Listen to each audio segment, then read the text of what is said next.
the authorities on Thursday were investigating a shooting that killed 2 young Israeli embassy aides. Free Palestine, signed Elias Rodriguez. A couple things here. Ken will be hammered for publishing the manifesto. I'm sure I'll get criticism for reading it. I think all that is rubbish. The people deserve to know the motivations for murder. Hey, it's Jordan. I am in Flint, Michigan, East Palestine, Ohio, Tumwa, Iowa. Please support the only independent outlet on the ground covering what the corporate media covers up. Hey, it's Jordan with Status Coup. Last night in Washington, D.C., a shooter opened fire outside of an event for young Jewish diplomats, killing 2 young staffers who worked at the Israeli embassy in Washington, D.C.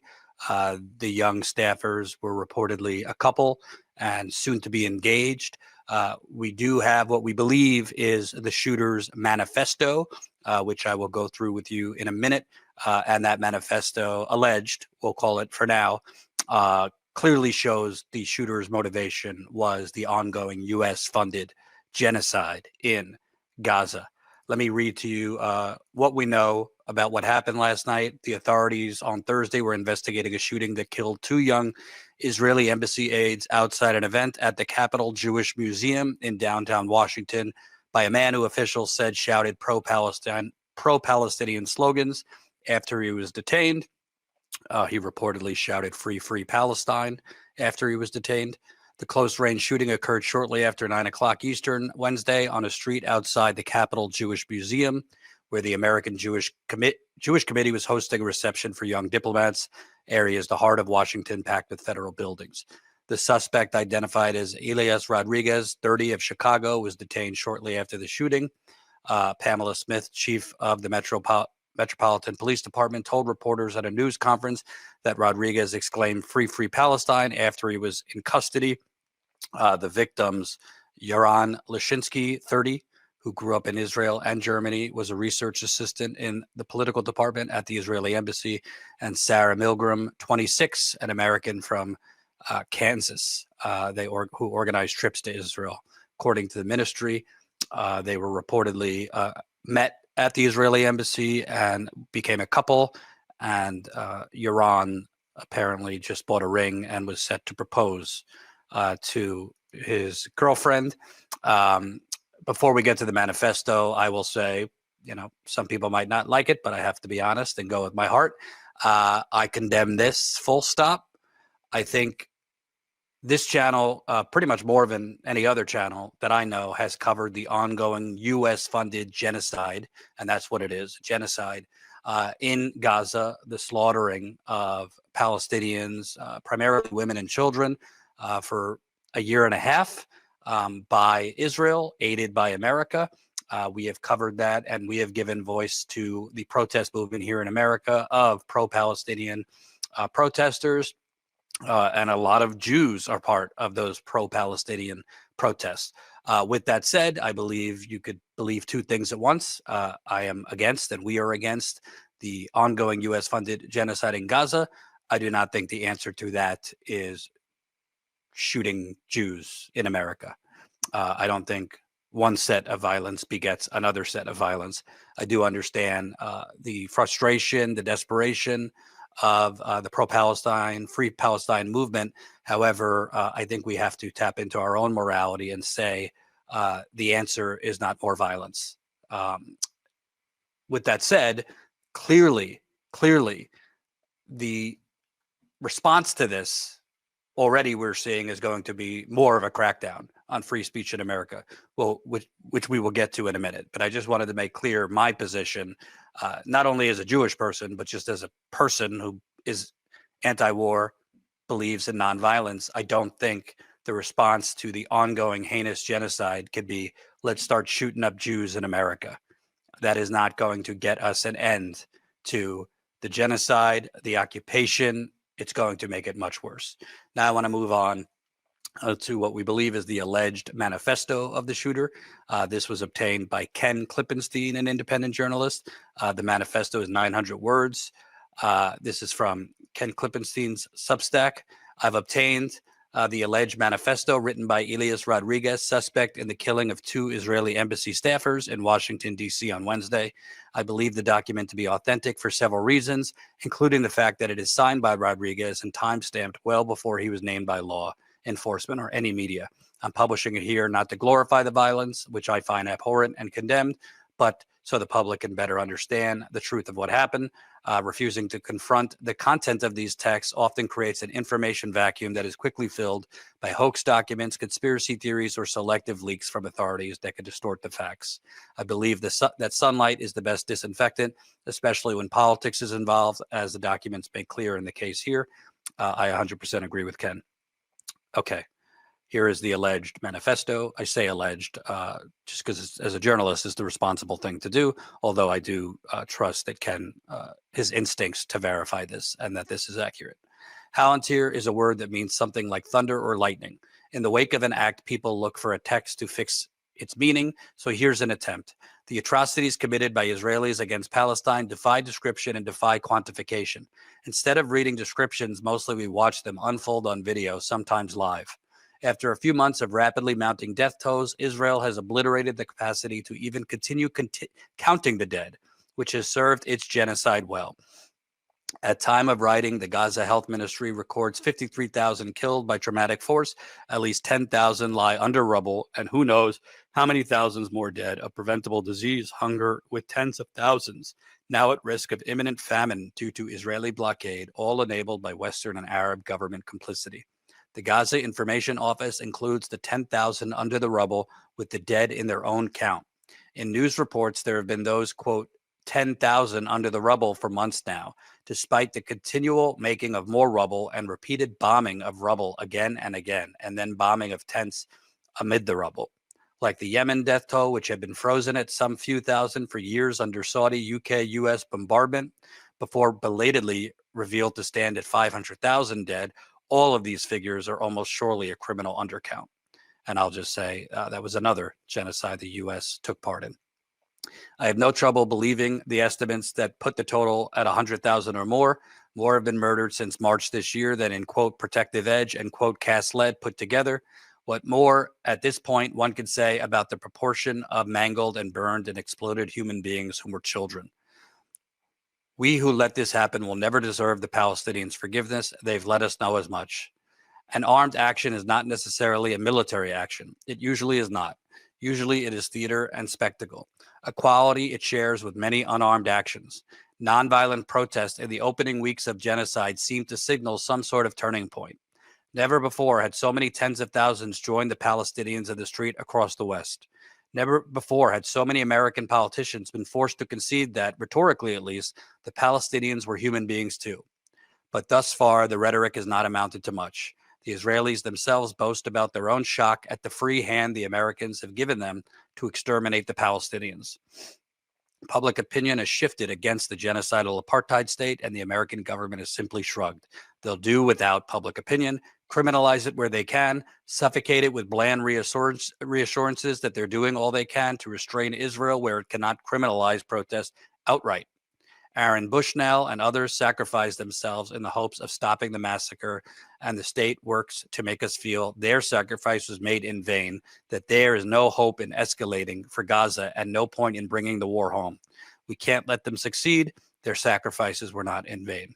And for those that don't know, Aaron Bushnell was one of those who set himself on fire to death in protest of the ongoing genocide in Gaza. The impunity that representatives of our government feel at abetting this slaughter should be revealed as an illusion then. The impunity we see is the worst for those of us in immediate proximity to the genociders. A surgeon who treated victims of the Mayan genocide by the Guatemalan state recounts an instance in which he was operating on a patient who'd been critically injured during a massacre when suddenly armed gunmen entered the room and shot the patient to death on the operating table, laughing as they killed him. The physician said the worst part was seeing the killers, well known to him, openly swagger down local streets in the years after. Elsewhere, a man of conscience once attempted to throw Robert McNamara off a Martha's Vineyard-bound ferry into the sea, incensed at the same impunity and arrogance he saw in that butcher of Vietnam as he sat in the ferry's lounge laughing with friends. The man took issue with McNamara's, quote, very posture telling you, my history is fine and I could be slumped over a bar like this with my good friend Ralph here, and you'll have to lump it. The man did not succeed in heaving McNamara off a catwalk into the water. The former Secretary of State managed to cling to the railing and clamber back to his feet. But the assailant explicated the value of the attempt by saying, well, I got him outside, just the two of us, and suddenly his history wasn't so fine, was it? A word about the morality of armed demonstration. Those of us against the genocide take satisfaction in arguing that the perpetrators and abettors have forfeited their humanity. I sympathize with this viewpoint and understand its value in soothing the psyche which cannot bear to accept the atrocities it witnesses, even mediated through the screen. But inhumanity has long since shown itself to be a shockingly common, mundane, prosaically human. A perpetrator may then be a loving parent, a filial child, a generous and charitable friend, an amiable stranger, capable of moral strength at times when it suits him, and sometimes even when it doesn't, and yet be a monster all the same. Humanity doesn't exempt one from accountability. The action would have been morally justified taken 11 years ago during Protective Edge, around the time I personally became acutely aware of our brutal conduct in Palestine. But I think to most Americans, such an action would have been illegible, would seem insane. I'm glad that today, at least, there are many Americans for which the action will be highly legible and, in some funny way, the only sane thing to do. I love you, Mom, Dad, baby sis, the rest of my familia, including you. O was basically redacted. I don't know what that means. Free Palestine. Signed, Elias Rodriguez. A couple things here. Ken will be hammered for publishing the manifesto. I'm sure I'll get criticism for reading it. I think all that is rubbish. That people deserve to know the motivations for murder. I mean, this is murder, however you want to call it, whether you agree with it or you're not, or you don't. Like I said, I do not agree with it. But a few things. Number one, this is not a mentally unwell person that seems to be very coherent, very sane, very intelligent, and thought this through. I'm sure we will find out more about the premeditation in this and how planned this actually was. Secondly, I hate to say I told you so, because this is not a time for that. But I did say many times, for those that watch this, do you think that the U.S. is going to go unscathed as it funds an ongoing genocide of Palestinians in Gaza? Do you think that there won't be increased radicalism and terrorism, not just towards Israel, but for America, who is funding it? I warn, there could be terror attacks in America. There could be violence in America. It's not that I wanted that, but it's kind of an inevitable event when nonviolent protest, which we are told to do in a so-called democracy, essentially does nothing. We have covered the protests. John Farina, our cameraman, has covered over 100 ceasefire protests. He's covered student encampments. He's covered ceasefire now protests. He's covered protests outside the Democratic National Convention in Chicago. He's covered protests of land, the sale of Palestinian land at auction. He's covered it in the morning, at night, midnight, 3 a.m. He's gotten harassed by police. He's gotten hit by police. We have covered it when everyone else stopped covering it, and there wasn't a lot of people covering it to begin with. And we thank you for that. We're only able to cover it because you, Status Coup viewers, particularly our paid members, support us for as low as $5 a month to do that on-the-ground coverage. But at a certain point, when people hear, whether they are Palestinian or not, whether they are Muslim or not, whether they are just allies, even Jews, a big part of this pro-Palestine movement, the ceasefire movement, have been Jewish Americans. At a certain point, you are going to fuel certain people to go the extra mile. That's just an inevitability. John F. Kennedy said, when you make peaceful resistance impossible, you make violent revolution inevitable. Paraphrasing, I don't know if that's the exact words. Whether you condone it or not, that's what's happening. And clearly from this alleged manifesto, the reason for this was the U.S.-funded ongoing genocide of Palestinians in Gaza. But the problem with it is putting aside the morality of it, and I think it is immoral to just go shoot Jews in America. I am against all people innocently dying, whether they're Palestinians or Jews. I think you have to treat everyone equally, even if you feel, well, something's got to be done, Jordan. I don't think this is the something. I'm sorry, I don't. But when you do this, it boomerangs back on us tenfold, 20-fold, 100-fold. Just look at this one clip just from this morning, from Morning Joe. You're already seeing the narrative that this is all anti-Semitism, even though from the alleged manifesto, it seems pretty clear this is about the ongoing U.S.-funded genocide in Gaza, not hating Jews. But you're already seeing now vague language, which is going to escalate into more concrete language to crack down on any protest against Israel and label that as anti-Semitic. Let me play this for you. So, Richard, I mean, this is an ancient hatred, one that has accelerated, if you will, ignited in a new way because of the events of the aftermath of October 2023. The situation in Gaza remains perilous. It's a humanitarian crisis. Anger has not abated around the globe as to what's has happened and is happening there. So how do people, Jewish people, day in and day out, how do they face this? How do they live with this? It's what Jews have lived with, forever. It's gotten more acute right now, and so yeah, you take precautions. You're aware of it, but I think what Ted Deutsch said is really important. Ultimately, the solution is not what Jews can do to protect themselves. It's changing the conversation in the society. It's education. It is what non-Jews essentially signal to one another about what is acceptable behavior and what is not, and what are the limits of criticism. Where does at one point criticism of Israeli policy spill over into anti-Semitism that then creates a context for this kind of violence? And that's the conversation. It's got to ultimately be an American conversation or a global conversation, so to speak, rather than just a Jewish conversation. There you have it. What are the limits of criticism that then spills over into anti-Semitism? That is what the response to this is going to be. This is going to be clear, Donald Trump, who has openly talked about selling off Gaza and making it a beachfront resort, to hell with the Palestinians, send them into the ocean if we must. The Republicans, I think many Democrats, think tanks, major media, they are going to say, you see, this is what happens when you allow people to protest and chant Free Palestine. It's all anti-Semitism. It's all hate. It's all hate the Jews. And we need to put a stop to this, even though we have covered it for almost 2 years now. And I can tell you pretty much, I'd say 90% of people we have interviewed and covered said, end ceasefire and release the hostages.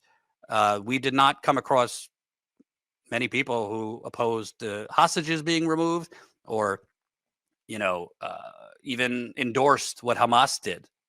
But they were responding to a genocide playing out in front of their eyes. What you just heard is going to be the playbook to respond to this. Limiting criticism and labeling that criticism, i.e. protest, even boycott, economic boycotts against Israel, as anti-Semitism and terrorism.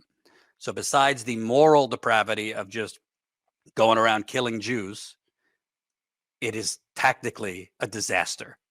And it strategically will boomerang back on the pro-Palestine movement. Obviously, we'll stay on this. We'll cover this. We actually have videos coming out, as we covered in recent days, protests at Columbia University against the president of Columbia at graduation over that university's handling of the pro-Palestine protests. So we'll have that to publish and more.